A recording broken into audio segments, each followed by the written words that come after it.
Baik, ini kenyataan yang baru kami terima daripada Perdana Menteri Datuk Seri Anwar Ibrahim ia berkait penghakiman berhubung isu titah addendum yang diputuskan semalam.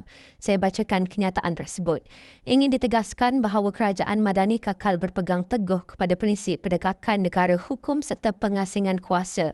Badan kehakiman mesti dan akan terus bebas daripada sebarang pengaruh luar. Atas prinsip inilah beliau menghormati keputusan yang telah dibuat oleh hakim, maka atas prinsip kedaulatan undang-undang, semua pihak wajar menghormati keputusan yang telah dibuat oleh hakim, termasuk ruang dan saluran perundangan yang masih tersedia untuk mengemukakan rayuan selain kepada yang di-Pertuan Agong selaras dengan peruntukan undang-undang yang ada.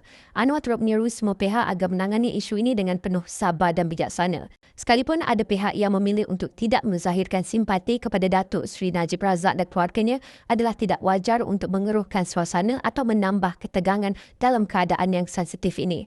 Perincang lanjut di astrawani.com.